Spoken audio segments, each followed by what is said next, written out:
जय हिंद साथियों, आप लोग को प्रतिदिन इस नए चैनल के माध्यम से मैथ का जो चैप्टर है हर एक का बेसिक बताते आ रहे हैं और बेसिक बताने के बाद उसके बाद जो हाई लेवल का प्रश्न है उस सबको हम बारी बारी से हल करते जाएंगे। तो आप लोग कुछ समय निकाल कर हमारे लिए नहीं अपने लिए इस वीडियो को देख सकते हैं और देखेंगे तो आपके लिए महत्वपूर्ण साबित होगा। तो हम बताए थे आप लोग को संख्या पद्धति यानी नंबर सिस्टम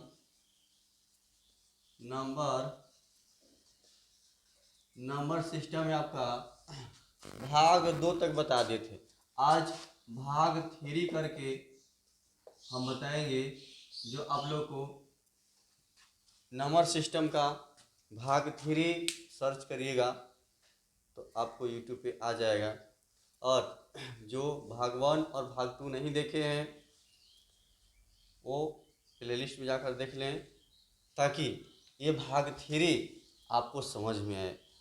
ठीक है। तो देर न करते हुए अपनी प्रश्न की ओर चलेंगे और आप लोग से रिक्वेस्ट है कि थोड़ा हमें भी सपोर्ट की ज़रूरत है। तो आप लोग समय निकाल करके एक सब्सक्राइब कर दीजिएगा और अपने दोस्तों के पास शेयर कर दीजिएगा ताकि हमें हम आप लोग के लिए समय निकाल कर कीमती समय निकाल करके यह वीडियो बनाते हैं, हमें भी हौसला बने। चलिए प्रश्न की ओर चलते हैं। 100 से कम वे सभी धनात्मक पूर्णांकों का योग जो 5 की गुणज है वो क्या है। यानी 100 से कम 5 की गुणज यानी कहा जाए 5 की गुणज तो 5 का टेबल पढ़े तो 5, 10, 15, 20 इस तरह से आपको 95 तक जाएगा। ठीक है ना, इस तरह से आपको 95 तक जाएगा और ये 95 तक जाएगा यानी 100 से कम का है। ठीक है, तो 5 का ये गुणज हो गया। ठीक है, और 5 गुना जाकर सभी का योग आप लोग को हम योग बताए होंगे। इसके पहले योग कैसे निकालते हैं तो जब संख्या जो है सीरियल से हो, नंबरिंग से हो तो जोड़ने के लिए आपको प्रथम जोड़ अंतिम, प्रथम कौन है बाबू 5 है और अंतिम कौन 95 है। अब बाय 2 कर दीजिएगा और कुल है कितना संख्या ये ध्यान देना है, कुल कितना संख्या है। ठीक है ना, तो कुल कितना संख्या है तो 5 से लेकर के 95 तक आपको कुल कितना संख्या है तो हम गिनती करेंगे या ऐसे ही बना लेंगे। ठीक है, तो इसको ध्यान रखिएगा। कैसे ध्यान रखना है, मान लेते हैं कहा जाए कि हमें कहते 20 तक, तो 20 तक क्या संख्या हो गया 1, 2, 3, 4 यानी 4 को संख्या हो गया। इसी तरह से हम और कहा जाए कि 95 तक तो इससे इसे डिवाइड दिए तो कितना आ रहा है 95 यानी 30 कितना 19 कितना हो गया 19 को हो गया। ठीक है ना, तो इस तरह से ध्यान दीजिएगा कि इसे से डिवाइड किए तो हमें संख्या कितना आ गया 19 आ गया। अब इसको कर देना है 95 5 100 बाई 2 गुना 90 यानी हो कितना 50 और 9 5 95 950 इस तरह से आंसर आ गया। ठीक है, तो बिल्कुल समय नहीं लगेगा लेकिन हम बता रहे हैं तो 1 से 2 मिनट समय लेंगे ताकि आप आसानी से सीख सकें। फिर से किसी भी संख्या हो, मान लें 100 से कम वे सभी धनात्मक पूर्णांक जो 5 की गुणज हो। अगर दे दिया जाए कि 100 से कम यानी हम दे दिए कितना 10 का दे दिए। चलिए ठीक है, 10 की गुणज हो तो हमने यहाँ एक बता देते हैं फिर से कि 100 से कम जो कि किसका 10 का गुणज हो तो 10 का गुणज होगा यानी 10 माइनस कर दें तो कितना हो जाएगा 90 यानी 10 से यानी कहाँ तक 90 तक, 10 से लेकर के 90 तक। तो प्रथम 10 और अंतिम 90 और बटा 2 और गुना क्या का संख्या हो गया यानी 9 90 यानी 9 संख्या हो गया। तो इसे जोड़ दीजिए 90 10 100 100/2 गुना 9 यानी 50 हो गया, और 9 × 5 = 45, 450। इस तरह से संख्या आपका इस पे 450 आ गया। तो आप लोग समझ में आ गया होगा कि एक प्रश्न में हम 2 बता दिए रख करके, समझ में आ गया होगा। ठीक है, इसी तरीके से कोई भी आपको मैथ जोड़ करके निकाल सकते हैं। ये गुणज मतलब होता है गुना, यानी 5, 10, 15 जो टेबल होता है, टेबल को गुणज कहते हैं। ठीक है, चलते हैं अगले प्रश्न की ओर। तो किसी परिमेय संख्या का हर उसके अंश से 8 अधिक है। किसी परिमेय जो P/Q के रूप में होता है, तो कोई परिमेय ले लिए, मान लिए हम ले लिए क्या कि अंश x हर y ले लिए। मान लिए हम, माना कि अंश x और हर y है। ठीक है ना, उसके अंश से 8 अधिक है। हर जो है उसके अंश से 8 अधिक है। तो हम यहाँ फिर दर्शा देते, देखिए हर कह रहा है अंश से 8 अधिक है, तो यहाँ हमें मिस्टेक हो रहा है। क्या मिस्टेक हो रहा है? क्योंकि ये सामने लिख रहा है ना, कि माना कि कोई माने अंश से 8 अधिक कौन? हर। तो मान लेंगे, माना दो बार हो गया, माना कि अंश x है। ठीक है, अंश x है, तो हमने यहाँ अंश x लिख दिया, और अंश से 8 अधिक है कौन? हर अधिक है, तो x + 8 लिख दिए। फिर आगे भी बढ़िए, यदि अंश को 17 तथा हर को 1 बढ़ा दिया जाए, फिर इसी प्रक्रिया में आगे जोड़ेंगे। अंश को 17 बढ़ा यानी x + 17, और हर में क्या कहा? 1 बढ़ा दिया जाए, तो x + 9 यानी 8 था तो 1 बढ़ा कितना हो गया? 9 हो गया। ठीक है, बढ़ा दिया जाए तो संख्या का मान 3/2 हो जाता है। तो संख्या का मान कितना हो गया बाबू? 3/2 हो जाता है। इतना हल करने पर कह रहा है कि हमें 3/2 होगा। ठीक है, तो अब इसको हल कर दीजिए। आपको क्रॉस मल्टीप्लिकेशन होता है, 3 दूना 3, 2 एकम 2x + 17 दूना 34 बराबर 3x + 27। ठीक है, अब इसको क्या करिए, माइनस होता है, इक्वल को उधर है, तो x बराबर, ये भी आपको घट जाएगा, तो कटे, यानी x का मान कितना आया? हमें 7 आया। x का मान 7 आया। अब हम इस पे पुट कर देंगे मान कि x का मान 7 आया है, तो हम लिख देंगे यहाँ पे कि 7/7 8 कितना होता है? 15, यानी हमें 7/15 आपका क्या आ गया? परिमेय संख्या आ गया। ठीक है, तो आप लोग यह इस प्रश्न को समझ गए होंगे। 10 जैसे जैसे लिखा हुआ है उसी तरीक़ा से हमने दर्शा दिए, बैठा दिए, आपका बन गया है। ठीक है, चलते हैं हम अगले प्रश्न की ओर। प्रश्न तीसरा लिए हम कि 2 क्रमबद्ध सम संख्या का उत्पाद 288 है। दो उत्पाद मतलब 2 संख्याओं को मिलने से के गुणनफल से के घटने से। तो लेकिन घटने से तो लिखा है था, योग से तो लिख देता, लेकिन शायद ये गुना होगा। ठीक है ना, कि 2 क्रमबद्ध सम संख्या का उत्पाद 288 है, ऐसे में उन संख्या का पता करें। तो चलिए हम समझ लेते हैं 2 सम संख्या। तो मान लेते हैं का, माना कि पहली सम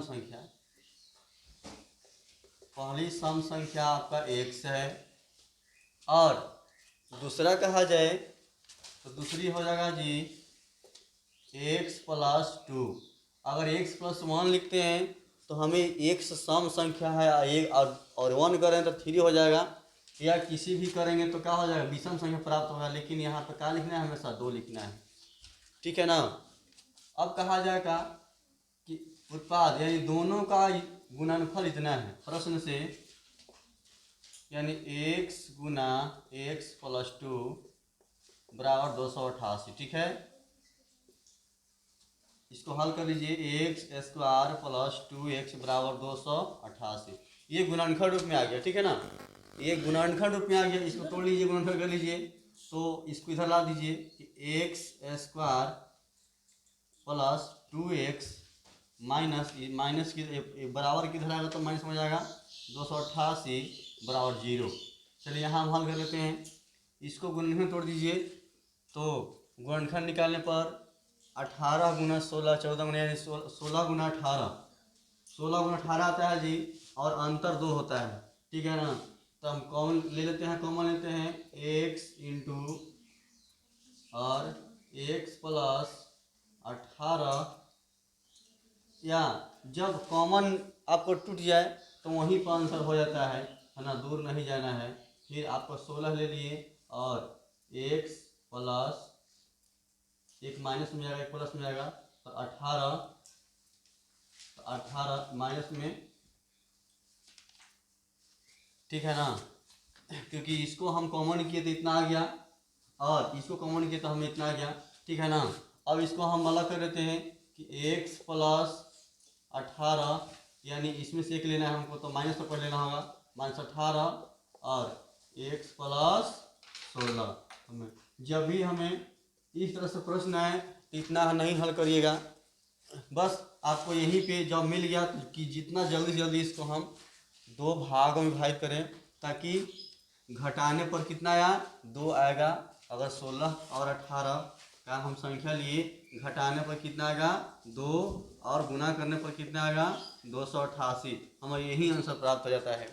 ठीक है, तो हमें बना दिए और बनाना पड़ता है कभी कभी, ठीक है।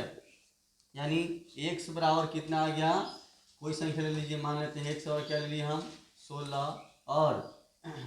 और दूसरी संख्या होगा 18, यानी x प्लस 2 था, कहाँ था x प्लस 2 था तो कितना हो गया 18 हो गया।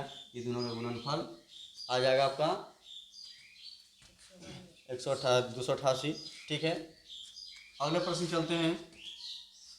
ये अब ध्यान दीजिए 16 गुना 12 माइनस 672 डिवाइडेड 21 बराबर वाट माइनस 211। और इधर के हल कर लीजिए, ठीक है ना। तो एक काम करिए, पहले डिवाइड भी कर सकते हैं, यहाँ गुना भी ले लीजिए। तो गुना करने पर कितना होता है 192 माइनस इसको डिवाइड करते हैं,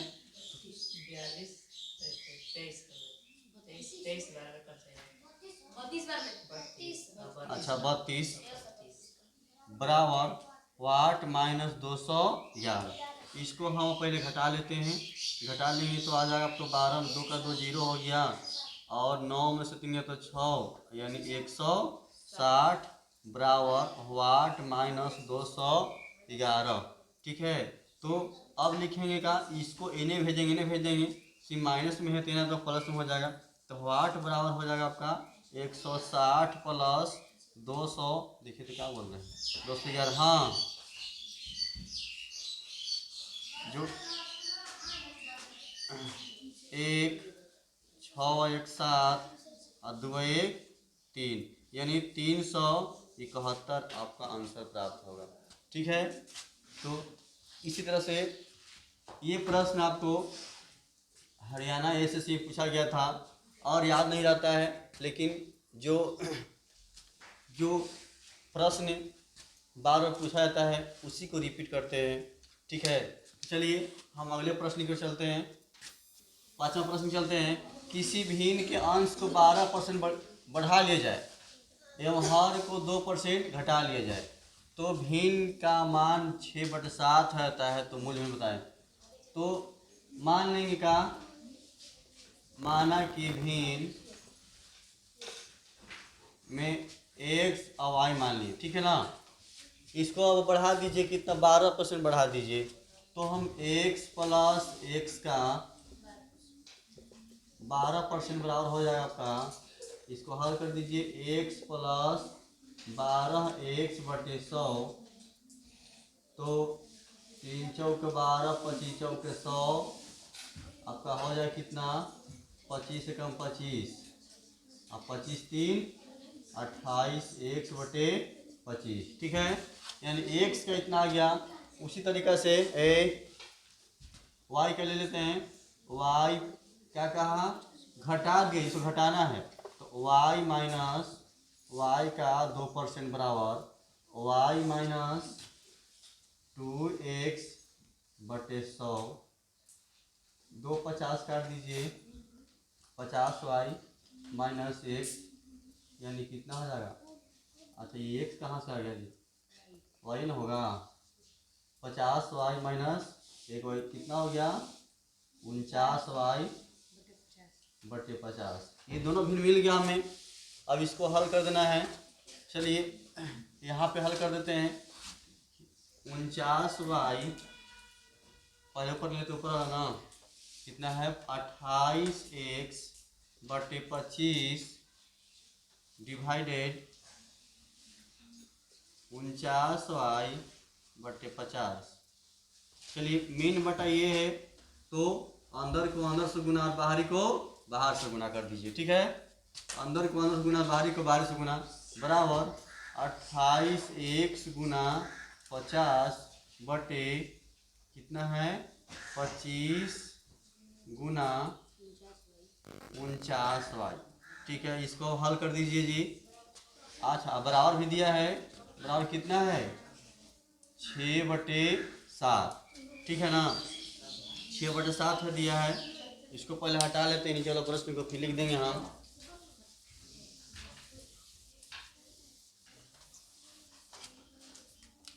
तो इसको कैलकुलेट कर दे, 28 सत्ते कितना होता है, 8 सत्ते 56, 8 सत्ते 56 और 7 में 14, 14 5 19, सही है। 8 सत्ते 56 के 6 हाथ में 5, 56 के 6 हाथ में 5 और 7 14, 14 5 19 x गुना, या पहले छोटा कर दे क्या, आसान पड़ेगा, छोटा कर दीजिए। और 25 गुना 50। ठीक है, अब छोटा हो गया, 7 सत्ते 49 और 4 सत्ते 28। ठीक है, अब हो गया कितना, अब इसको हल करेंगे। 4 गुना 8, 4 गुना 8x बटे 7 बराबर 6/7। 7, 1 मिनट, इसको कट जाएगा, लेकिन सीधा कर दें। 8 7 56, 56x बराबर, नीचे भी हमारे बचा है ना, और 6 सत्ते 42y, यानी इसको भी छोटा करिए। x बटे y बराबर 56/42। 8 सत्ते 56 और 6 सत्ते 42, 8 सत्ते 56 और 6 सत्ते 42, और कटेगा 4 दूना 8 और 3 दूना 6, यानी 4/3। ठीक है, ये थोड़ा हमने परसेंटेज दिया था, निकालने में समय लगा, आप लोग को समय नहीं लगेगा बिल्कुल। ये थोड़ा सीखने के लिए थोड़ा लंबा कर देते हैं, वरना डायरेक्ट लिख देते हैं यहाँ पे। ठीक है, और यहाँ के बाद हमने यहाँ बना दिए, ध्यान दीजिएगा जगह नहीं कारण। ठीक है ना, इस तरह से मूल में कितना आ गया, 4/3 प्राप्त हो गया। चलते हैं अगले प्रश्न की ओर। चलिए छठा प्रश्न लेते हैं हम, कि प्रश्न में है, मान लें 5/4 दिया है, 6/5 दिया है और 7/3 दिया है। तो हम पता करते हैं कि कौन सा भिन्न बड़ी है, कौन सा भिन्न छोटी है। एक और लेते हैं कि 5/7 ले लीजिए। ठीक है ना, तो कौन सा भिन्न बड़ी है, कौन सा भिन्न छोटी है। तो इसको जानने के लिए हम आपको जिस तरीक़ा से आसान लगेगा उस तरीक़ा से बनाइएगा। और कहा जाए तो जो ऊपर में बड़ा होता है वो बड़ा होता है, आई में देखो नीचे बड़ा है तो ये बड़ा नहीं होगा। लेकिन ये ध्यान देना है कि इसमें भी 1 का अंतर है, इसमें भी 1 का अंतर है, और इसमें भी 3 और 4 का अंतर है ना। तो पहला विधि क्या करते हैं कि अगर हम सबको अगर नहीं मालूम चलता है तो हम एलसीएम ले लेते हैं। एलसीएम का नीचे का एलसीएम लिए, यानी 4 5 3 7 का एलसीएम लिए, तो कितना हो गया, लगता है कि क्या होगा, सब गुने करना होगा। ठीक है ना, तो हो गया 4 5 20 20 23 60 420 होगा, लगता है कि 4 5 20 20 23 60 60 420 होगा। एलसीएम कितना हो गया, 420 हो गया। ठीक है, इस तरह से बना सकते हैं। तो 4 6 यानी इसको काटिए, कितना से कट जाएगा ये आपका, 4 एकम 4 और 4 पचे 20, ठीक है। और गुना 5 कितना हो गया, 105 पचे 5 पचे 25, 525। इसका हो गया, इसका ले लीजिए। तो 420 में हम हल कर दे 5 से, 5 8 40, 2 0 और 5 चौके 20 यानी 84। तो 84 में 6 कितना होता है, 6 चौके 24, 6 चौके 24, 8 सौ 48, 49 50 यानी 504। 504 हो गया। इसी तरह से हम इसका भी कर लेंगे कि 3 21 14 42 और 14 17 98 यानी 3 से किए 420 में तो हम 140 आया, ठीक है। और 140 में 7 14 17 98 980 आ गया, 980। इसका लेते हैं 7 से, 7 6 के 42 यानी 60 बार में कट जाएगा। 420 में हम 7 से कटे, 7 6 के 42, 60 बार में और 60 पचे कितना हो गया 300। इसका 300 आ गया। जब हमें इस तरह से सबका नीचे बराबर आ जाता है, सबका नीचे बराबर आ जाता है 420, तो देखना है कौन संख्या बड़ी है इसमें से। तो 525, 504, 980, 300। तो सबसे बड़ा 980 हो गया। तो 980 किसका है, 1 2 3 यानी 7/3 का। तो 7/3 आपका बड़ी हो गया। और सबसे छोटी कहा जाए तो इसमें किस 300 है, 300 किसका है, इसका है, यानी 5/7 आपका छोटा हो गया, ठीक है ना। 5/7 छोटा हो गया और 7/3 बड़ा हो गया। अब खैर ये दोनों बीच में होगा, ठीक है ना। तो इस तरह से आप बना सकते हैं। और विधि कहा जाए तो इसको डिवाइड करके बना सकते हैं। मान लेते हैं इसको डिवाइड करेंगे तो 1 पॉइंट कुछ होगा, लेकिन जब 1 पॉइंट कुछ के बाद 2 को दिया है तो हम यहाँ भी डायरेक्ट भाग लेंगे। 4 से 5 में एक बार में ना, एक बार 4 कट गया, 1 आ गया यानी पॉइंट, 4 गुना 8, 2 4 25 20 यानी 1.25। इसके लिए कितना आया, 1.25 इसके लिए आया, ठीक है। इसका हम चेक कर लेते हैं। 5 से 5 एकम 5 1 10.2, ठीक है। तो 5 में 10 से पूरा बट करिए 1.2 आया इसका। 7/3 है तो 3 से हम 7 में डिवाइड, 3 गुना 6 यानी 1 0, 3 3 9 यानी 1, यानी इसका 2.333 कहा जाए तो 2.333 यानी रेखिंग आते रहेगा। इसका देख लीजिए। 7 से 5 में नहीं जाएगा, पहले 0 0 7 7 49 यानी छोड़िए नीचे 0.7 ऐसे ही बना सकते हैं। देखिए कौन बड़ी है कौन छोटी है। तो पॉइंट से पहले आपका 2 बड़ा 2 हो गया, तो 2 किसका है, इन 7/3 का है, ठीक है ना। 7/3 का है तो सबसे बड़ा 7/3 हो गया। और सबसे छोटी कहा जाए तो दशमलव के पहले इसमें भी 1 है, इसमें भी 1 है, लेकिन ये कहा गया कि 0 है, तो सबसे छोटा फिर क्या हो गया 5/7 हो गया, ठीक है। और अगर आपको आरोही और अवरोही क्रम दर्शाया जाए तो इस तरह से निकाल करके आप आरोही अवरोही में बना से दर्शा सकते हैं, ठीक है। इसके बाद देखिए कि 525 और 504, तो इसके लिए 1.25 आया, तो ये बड़ा हो गया और 1.2 ही सिर्फ रह गया, ये छोटा हो गया, इसी छोटा हो गया, ठीक है। तो इस तरह से आप लोग बना सकते हैं।